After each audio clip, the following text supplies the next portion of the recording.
भैया, जिस तरह से लगातार आप पे भरोसा पार्टी जताया है, क्या पालीगंज में खरा उतरेंगे उतना पार्टी के भरोसे पे? पालीगंज के महान जनता को मैं प्रणाम करना चाहता हूं।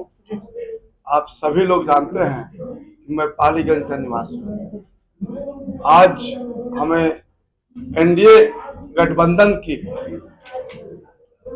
द्वार से पालीगंज विधानसभा 190 का प्रत्याशी बनाया गया। हमारे राष्ट्रीय अध्यक्ष आदरणीय चिराग पासवान जी हम पर भरोसा किया है। हमारे ऊपर देश के यशस्वी प्रधानमंत्री माननीय नरेंद्र मोदी जी ने भरोसा किया है। हमारे ऊपर बिहार के मुख्यमंत्री माननीय नीतीश कुमार जी ने भरोसा किया है और सीनियर लीडर आरएलएम के उपेंद्र कुशवाहा जी भरोसा किए हैं। केंद्रीय मंत्री हम के संयोजक जीतराम मांझी जी ने विश्वास किया है। तो सारे पार्टी के एक विश्वास था कि यहाँ पर जो माले है, माले को किस तरह करा जाए। आपको पता है कि हमने लगातार, मेरा यहाँ जन्म भूमि और कर्म भूमि होने के बाद हम जब कुछ नहीं थे तो यहीं पर पालीगंज में पानी का दिक्कत हो गया था। पानी के लिए, पीने के लिए पानी नहीं मिलता था। पालीगंज में 2 साल पहले यहाँ की जनता तरसता था। तो सैकड़ों टैंकर हमने खुलवाने का काम किया और यहाँ के विधायक भाग गया विदेश। जब पालीगंज के जनता ने अगर मांग किया कि पानी की जरूरत है फलाना फलाना गांव में, तो हमने कभी भी सेवा भाव से राजनीति में आया। हमने राजनीति करने नहीं आया।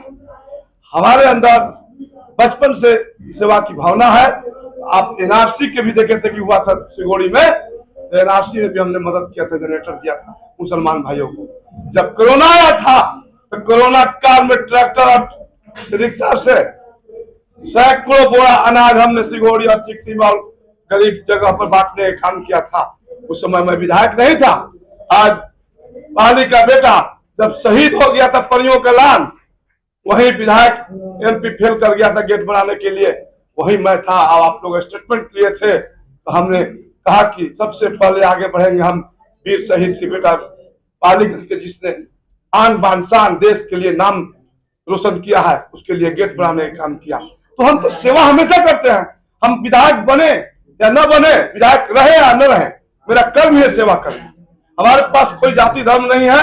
एक पालीगंज की धरती वीरों की धरती है, महान पुरुषों की धरती है।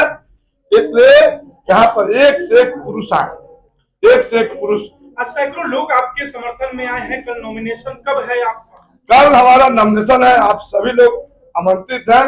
पालीगंज की तमाम जनता से हम आग्रह करेंगे कि कल 12 बजे पालीगंज फील्ड पर गांधी मैदान में आए और नॉमिनेशन को सफल बनाए।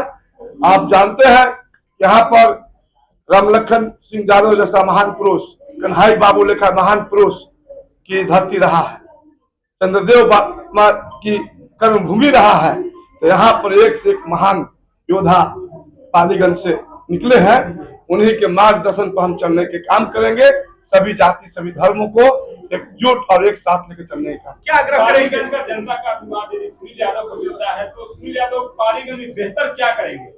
क्या देखिए, सबसे पहले तो पालीगंज कई वर्षों से ऐसे व्यक्ति के हाथों में चला गया है कमान, जो पालीगंज के विकास के लिए विधानसभा में क्वेश्चन नहीं उठाता है। पालीगंज में यहाँ मेडिकल कॉलेज होना चाहिए, पालीगंज में डिग्री कॉलेज होना चाहिए, बड़ी आबादी है, अनुमंडल है।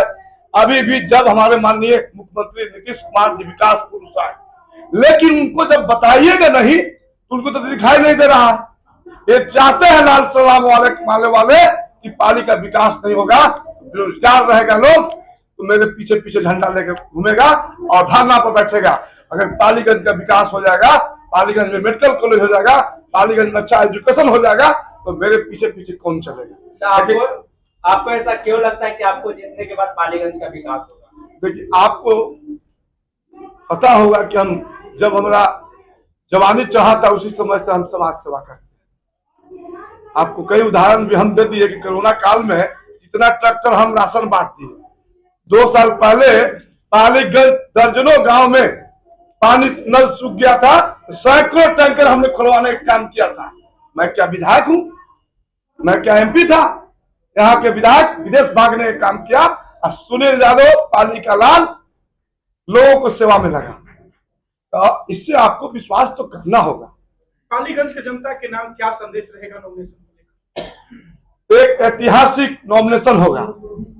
पालीगंज के महान जनता से मैं आशीर्वाद की अपेक्षा रखता हूं, आकर के हमको आशीर्वाद दें और एनडीए के उम्मीदवार को जिता करके पुनः बिहार के विकास पुरुष माननीय मुख्यमंत्री जी को मुख्यमंत्री बनाने का काम। कोई मुख्य अतिथि में भी रहेंगे क्या?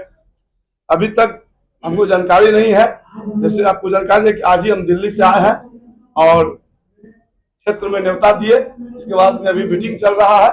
इसके बाद हम लोग शाम में बैठेंगे तो मुख्य अतिथि में बताया जाएगा। ऐसे हम राष्ट्रीय अध्यक्ष आदरणीय चिराग पासवान जी को कल आग्रह किया है कि आप अगर नॉमिनेशन में आ जाइएगा तो 4 चांद लग जाएगा।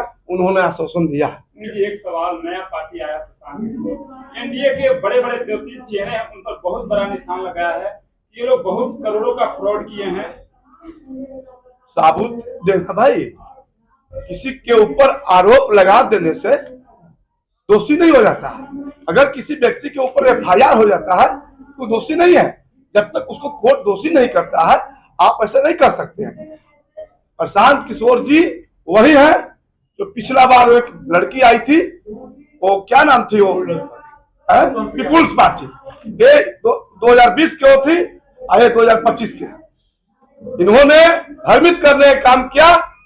मेरे पास भी फोन आया था कि आप जनसुराज में आइए, लोगों को हर विधानसभा के 10-10 आदमी को, चर्चित आदमी को बुला करके कि आपको हम खर्चा देंगे चुनाव लड़ने के लिए, और लोगों को भरोसा दे के रखा और सबसे भीड़ जुटवाया।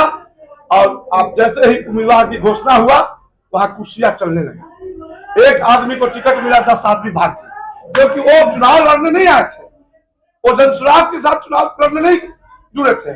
उन्होंने लगा था कि प्रशांत किशोर जी करोड़ रुपया देंगे चुनाव लड़ने के लिए, तो 2, 4, 5, 10 लाख खर्चा करेंगे और 90 लाख घटक से। अब देखिए रोज प्रशांत किशोर जी के पार्टी में झगड़ा हो रहा है, कुर्सी तोड़ हो रहा है, असार ध्वस्त हो गया उनका पार्टी। आज जो मीटिंग करके दिखा दे, 5000 भी आदमी नहीं आएगा। देखे थे गांधी मैदान में ना, खुश हो गए थे। 500 आदमी भी उनको गांधी मैदान में नहीं, सिर्फ कुर्सी का रैली हुआ था। उतना तो सुनील यादव गुंटी पर पान खाने के लिए खड़ा हो जाता है तो खड़ा भीड़ जुट जाता है।